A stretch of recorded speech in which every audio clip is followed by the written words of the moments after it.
Hello and welcome to the episode. Today you join me on a Royal Enfield 450 Himalayan. First time riding one of these after owning the 411 version. So this is going to be a good one.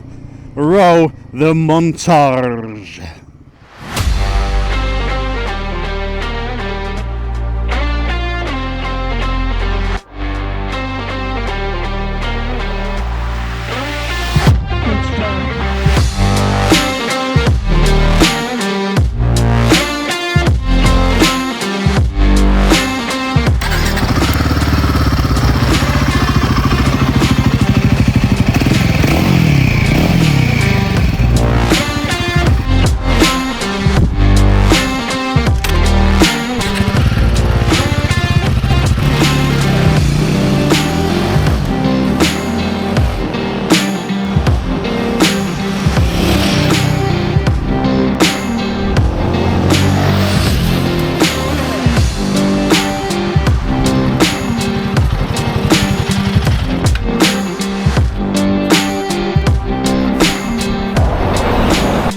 Right, so there it is. What a lovely machine. It just screams adventurator, doesn't it? I mean, with the styling in the pictures, it doesn't look as good as it does in the flesh. It looks much better in the flesh, especially when you're sitting on it. So, much like the Gorilla that I reviewed, it's got a 452 liquid-cooled single-cylinder thumper engine, 39.5 brake horsepower, and 40 Newton meters of torque. Does 83 miles per gallon and a 290 tank range. It's got a 17 litre tank. It weighs 181 kilograms. The seat height is 825 millimeters, and you can adjust that up if you like to 845. There is a low seat option which starts at 805, and that brings it to, when you adjust it up, to 825. You can get this in so many different colours. You can get it in the tubeless version. We have the tubeless version here, and this one is priced at $6,250. 3 years warranty, which is a lot more than most manufacturers give you. You get breakdown cover as well. They have a lot of confidence in their manufacturing and their engineering. 6-speed box. First service is 300 miles. It's only a cheap one, 200 quid if that. That's the running in service. The next service is 6,000 miles or 12 months, and you will need to get the valves checked, and that is just a little bit over 300 quid at Moonrakers. So it's not too bad. 6,000 miles, first valve check. It's not a job you can probably do yourself. It's not a home mechanic job, which is unfortunate, but it's a liquid cooled motorcycle. That's the only way they can get more power out of it to keep up with today's standards and emissions laws and all that shenanigans. So you can get this in. The cars are brown, that's 5,750. Slate salt, 5,850. Slate poppy blue, 5,850. Hannel black, 6,050. Camet white tubeless, which is this one, 6,250, and Hannel black tubeless, 6,300. And apparently this is an aerial view of the Himalayas. What a nice touch that is. How cool is that? So if you're interested, pop to Moonrakers or visit their website there. Great guys, very, very welcoming. It's like a family down there. You feel so welcome when you come in. And that's half the battle. A good dealership. So we have nice wide levers, clutch and brake. They're not span adjustable, but you can get nice sort of leverage there. Mirrors, good quality, very sturdy. You can see quite a bit at the back. The grips, nice rubbery. I quite like these toggle switches. It's got that sort of retro feel to it. Same as a stop start button. Got a menu button. You go through all the features of the dash. Features on this, we have two rider modes. We have a normal mode, eco mode, which is good if you're running out of fuel and you want to preserve the fuel, or if it's a bit wet, it's a bit raining, just makes the throttle a bit more linear, so you're not pumping the juice in the engine so quickly, which is quite good. You can connect your phone to it. You download the Royal Enfield app. It's in conjunction with Google Maps, so what you see on your phone, you see the road and all that. It's not turn by turn like the old Tripper thing. It's a lot more clearer, so it mirrors what's on your phone, which is pretty damn good. Oh yeah, I forgot to mention this on the Gorilla. Got a USB-C there as well. USB-C, which means it charges very quickly. I'm not going to go into detail about all the specs. You can go online if you like and see what size the bloody discs are and that if you're interested. I'm just going to talk about how it makes you feel. So I'm going to sit on the bike in a minute and we'll see what it looks like with me sitting on it, being 5'9" and 29-inch inner seam. So I'll catch you then. Right, let's swing a leg over this beast. Not too bad. 5'9", 29-inch inner seam. Do you know what? I can almost flat foot it. That's alright actually. That's not bad. This is the 825 adjustment. It's on the lowest settings. You can put that to 845 or 835. But yeah, nice neutral position, nice and upright. Got a nice little bend in the knee there. I like the ergonomics of the tank, so the wind and the rain goes sort of round your leg. It's very nice. Nice wide bars. That's where you want to be. A lot of presence. Very nice. So this is what I look like on the vehicle. So I'm going to get on the bike and we can have a little chat. Tell you my first impressions. I'll catch you then. It's a lot heavier than the Gorilla. It certainly feels it. Right, so these are my first impressions of this motorcycle. I've just rode it out the dealership in Norwich. Moonrakers, thank you so much for letting me ride this bike and have a chinwag about it. Initially it felt quite top heavy when pushing it around, but it's what to be expected. It's a big bike. It really feels like a proper adventure bike, but once you're sitting on it and it's upright, it feels so agile. It's what you want from a adventure bike. You don't want something that feels really small and intimidating. This has got a lot of presence.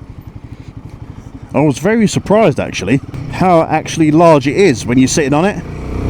It really does feel like you're riding a bigger bike than it actually is. Nice wide bars, got no vibrations at all. Got this nice rubbery texture to the grips, which helps with eliminating vibrations. Mirrors are nice and smooth, they're not vibrating, chugging around. Very comfortable, neutral riding position. You're higher up than the Gorilla. I've rode the Gorilla, I've done a video on that, and that was my previous video. So if you want to check that out, check out my other videos. So I will be comparing that to this, even though they are two different bikes, but very much the same at the same time, if that actually makes sense. But you know what I mean. Right, let's open it up a little bit. Yes, the power is on tap when you need it. The revs sort of kick in quite low, like 3,000 onwards. The torque is there. That is where you want it on a bike like this. Torque on tap.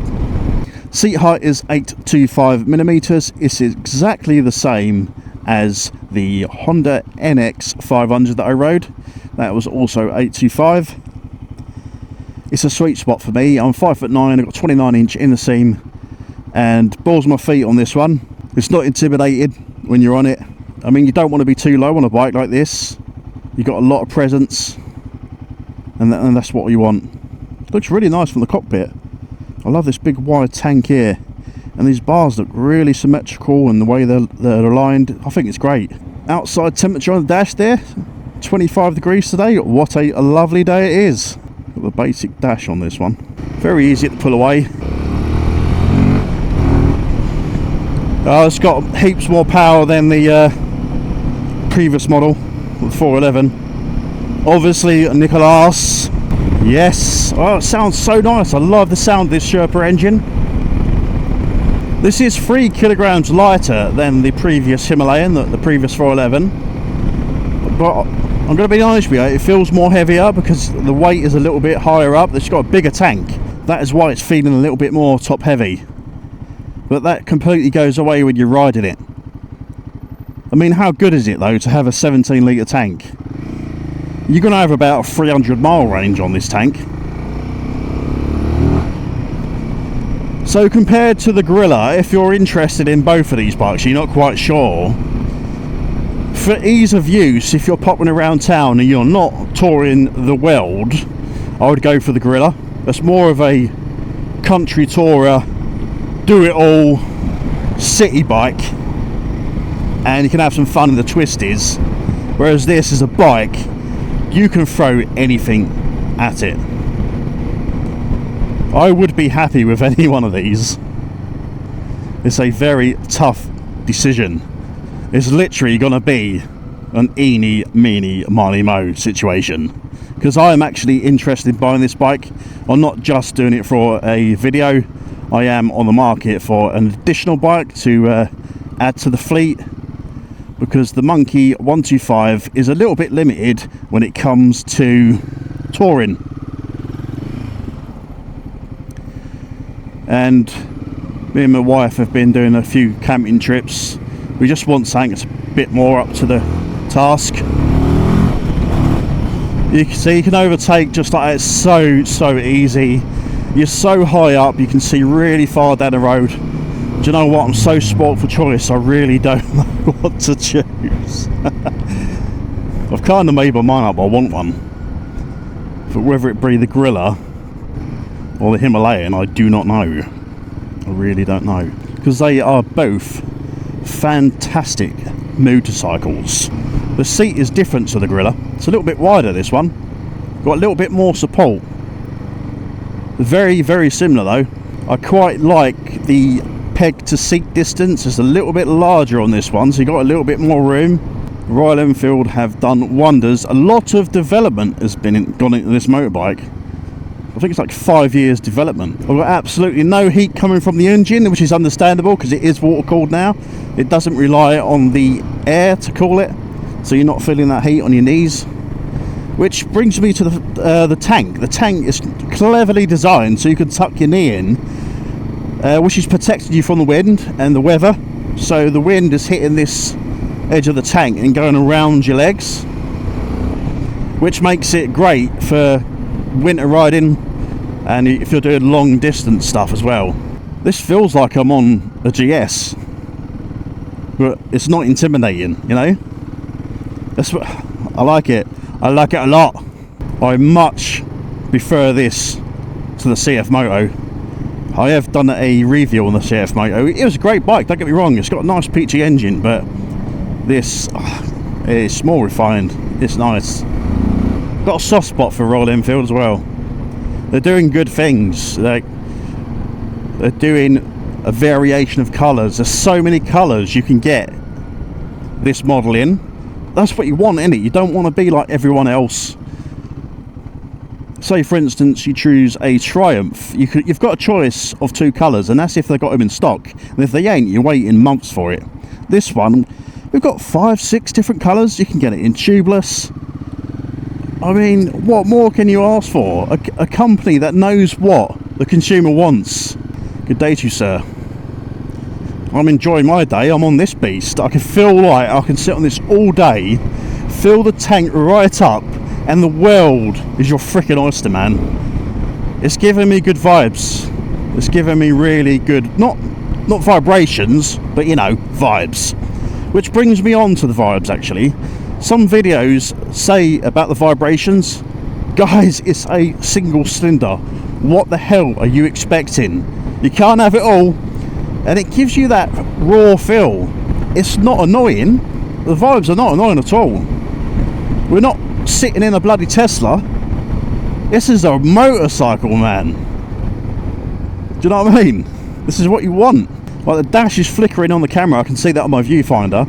That is nothing to do with the dash. It's the refresh rate on the camera, which is quite frustrating for a vlogger.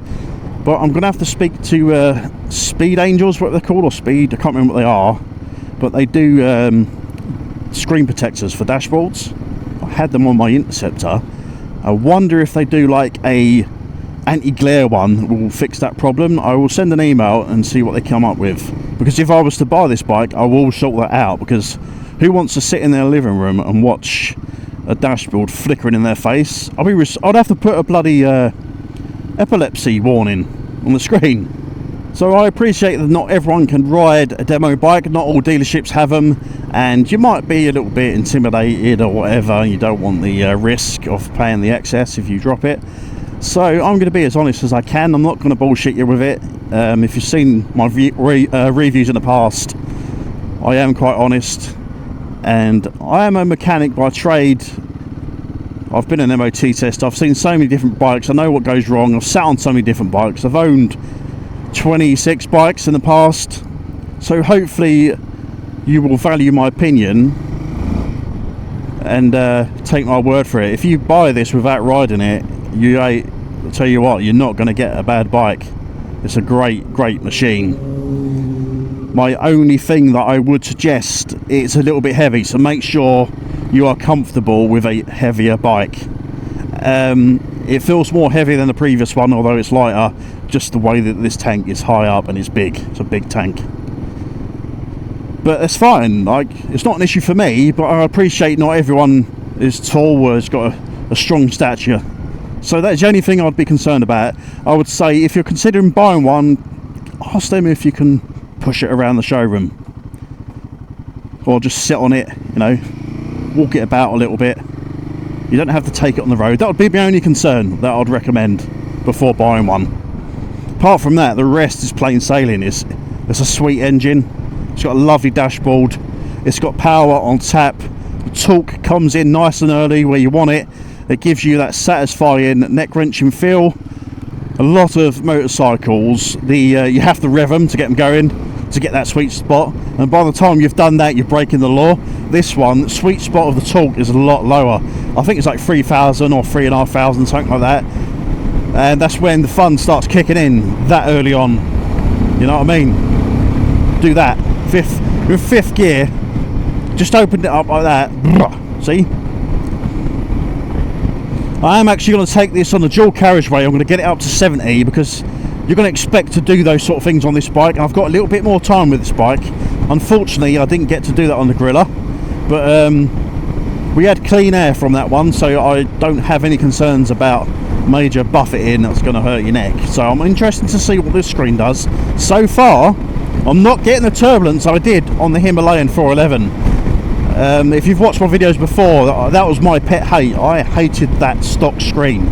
This one, so far, doing 45 mile an hour, it's not too bad. I am getting a bit of buffeting. I'm just going to give you an example. I can hear it on the screen, on the telly, you can hear that buffeting. I'll stand up ready. It stays the same. On the other one, on the 411, you could hear the difference. So it's not causing additional turbulence. It's a cleverly designed screen, if you like. Obviously, we've got 6 gears on this one, which is very much welcome, especially if you're doing 60, 70 for a long duration. That is a economy gear. That is what you need. Keeps vibrations down, keeps the fuel consumption down as well. Just going to whiz it up and down this roundabout.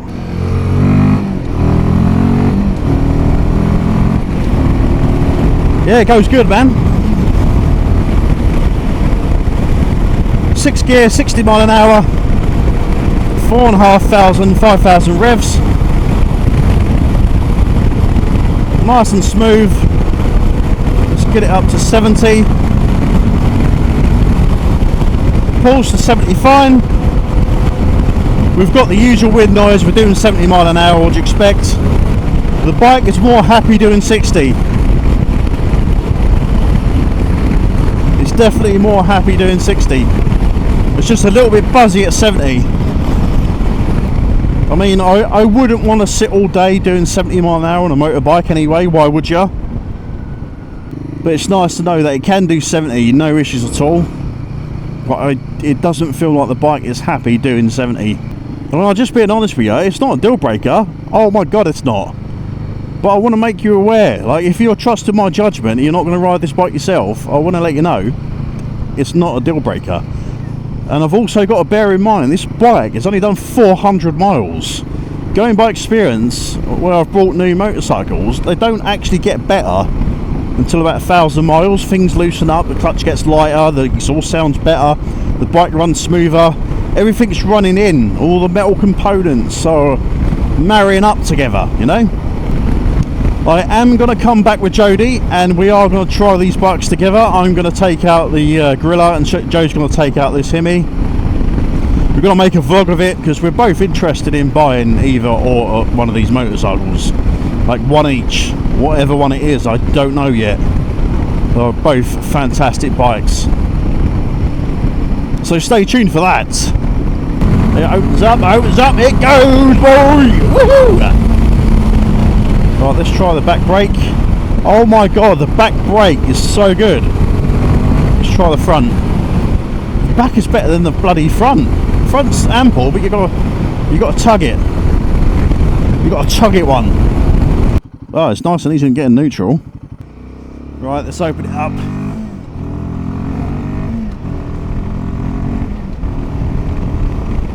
Yes, plenty of power.